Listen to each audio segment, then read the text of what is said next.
And let's take a look at your Caribbean report for tonight.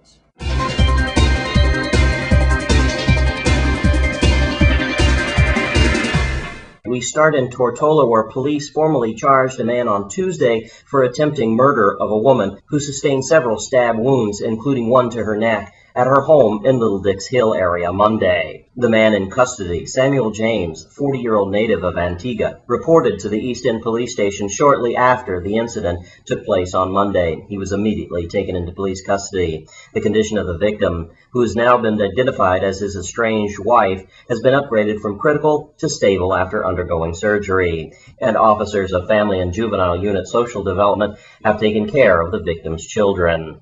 Police continue to investigate the matter, and Commissioner Renal Frez expressed his concern about the severity of the injuries of the victims in domestic violence within recent times. Crimes of passion that are committed without thought and consequence to the individuals are usually sorry later. Persons who are especially prone to violence should decide well in advance to walk away whenever they feel they're in an explosive situation. And staying in the British Isles, just days after Anguilla's Chief Minister Herbert Hughes announced his push for independence based on the earlier refusal by the British government Alistair Harrison to approve the island's budget, a continuous visa issue has now escalated the war of words between the two sides. In a strongly worded statement issued by the government of Anguilla on Monday evening, Hughes' administration suggested that Governor Harris had overreached his exercising his powers to halt the government's issuance of visa waivers, and hinted that legal action against the governor would shortly ensue. The conscious but pointed statement laid out the grievances by the government as follows. It has come to the attention of the ministers of the government that Governor of Anguilla has circulated a release on visa waivers to the press. The United Kingdom pointed out that the governor explained that he is taking extraordinary measures by becoming increasingly concerned that Homeland Affairs Minister, the Honorable Wilcott Richardson, was abusing his office by issuing these waivers. He went on to suggest that this practice could in fact threaten the security of Anguilla by bringing in persons with criminal intent. The latest wagering between the two sides follows Governor Harrison's point-blank refusal in January to approve the budget laid before him by the Hughes administration in December of last year. And finally, look out, JetBlue, the skies are about to turn red after all systems are go for the newest low-cost air carrier in the English-speaking Caribbean to start flying early next month. The announcement was made by RedJet's Chief Executive Officer, Ian Burns, on Monday morning, revealing that its fares will go on sale from Wednesday, April 13th, and its first flights will launch on May 8th. Destinations in the initial stage will be between the home base of Barbados and Guyana, Jamaica, and Trinidad. In a message to RedJet's website subscribers,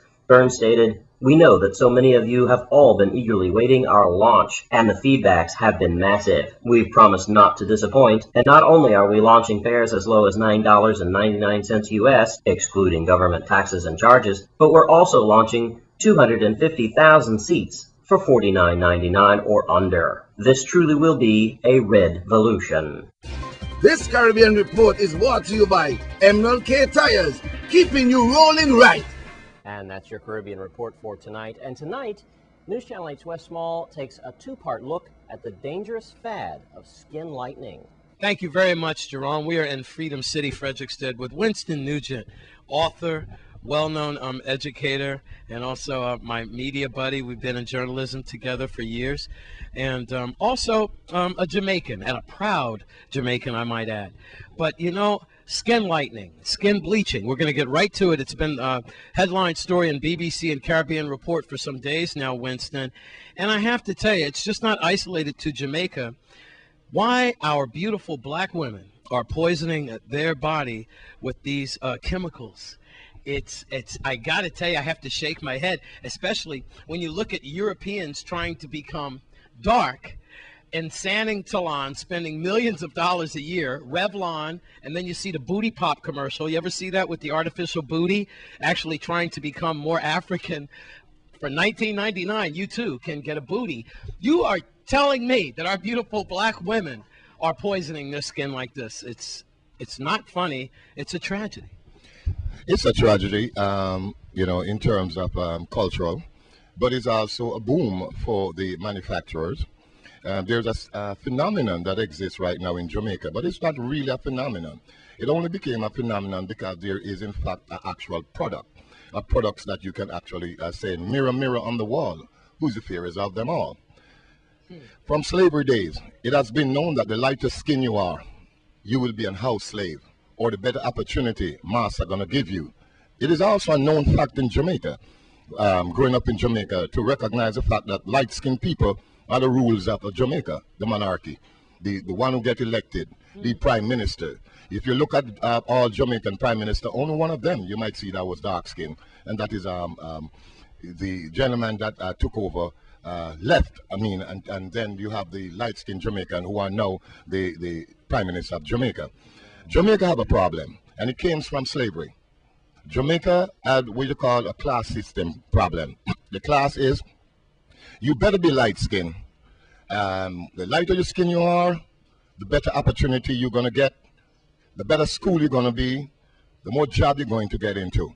There's also a phenomenon, because if you notice what's happening in Jamaica at this particular moment, the people that are lightening their skin are the country people. Matter of fact, those individuals who live in the slum areas of Jamaica, the poorest area of Jamaica. There is, right. There's a classic prejudice that exists in Jamaica also, West, whereas the men in Jamaica are not going for the dark-skinned ladies. They are going after the lighter-skinned women. Jamaican women are recognizing that the lighter their skin is, the better they might get a husband, a boyfriend. So it become a beauty. Once again, as I said, mirror, mirror on the wall. It's amazing to me, but... And you've done some research, because you're a chief researcher. Absolutely. I just am in shock to see a young black girl sitting on the curb, spending all of her pennies that she got her allowance on rubbing her body down, saying, "This make me feel crisp, and the men accepts me more," like you were saying. And then you're going to get into Vibes Cartel, right, which actually he has lyrics in his song about how the woman licked down his cocoa skin, something like that. Well, you know, Vibes Cartel, you must understand, is not a conscious reggae person. Vibe Cartel is a very smart musician who recognized that he could make money by actually diversing himself within the whole context of commercialism. Thanks, Wes, and we'll bring you the second half of this piece tomorrow. And now it's time to get your pens and papers out. It's time for your winning lottery drawing numbers for tonight. In first place, your winning lottery number for tonight is 1, 7, 4, 5, 3, for $175,000. Second place prize, your winning lottery number for tonight is 1, 3, 2, 2, 4, for $65,000. In third place prize, your winning lottery number for tonight is 2, 7, 2, 2, 4, for $40,000. Fourth place prize, your winning lottery number for $30,000 tonight is 2, 9, 3, 0, 3. And finally, your fifth place winning lottery number is 1, 0, 3, 7, 5 for $20,000. And your next winning lottery number drawing will be on April 28th. And when we come back from this break, we'll take a look at some baseball at Canagata Ballpark. Stay with us.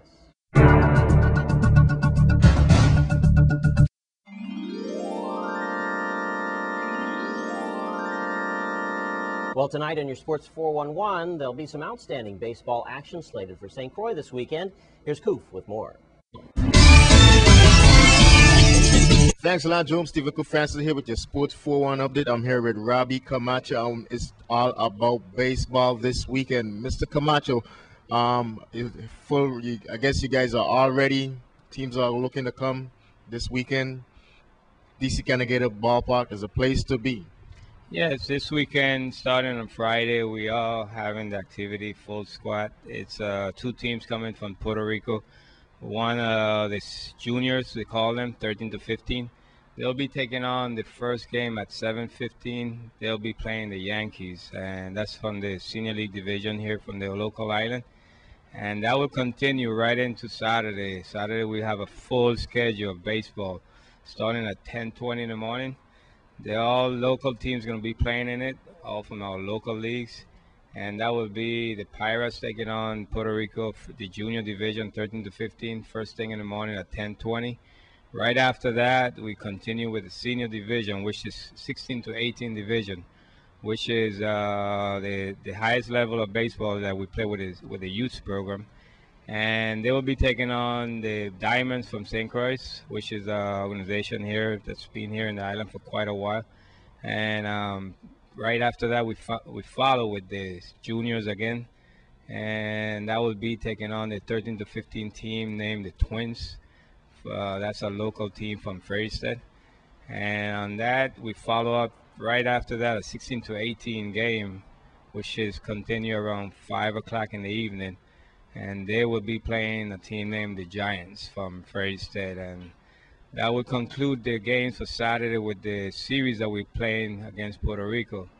But after that series, we'll be playing a double-A game, the A's versus the Cardinals. And again, that would be our whole day schedule of baseball. It's almost 12 hours a game. And we come back on Sunday, and we go all over again. And we start at 10:20 in the morning with the juniors, 13 to 15 division. Oh, I'm sorry. No, the 16 to 18 division taking on the Cobras.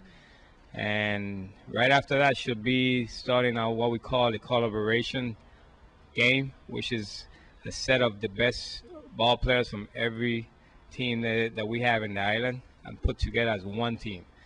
And then we're going to challenge Puerto Rico for the final game of the series, which will be the juniors and the seniors will compete in the same division in sense of putting together a collaboration team, which is all the best players of each team.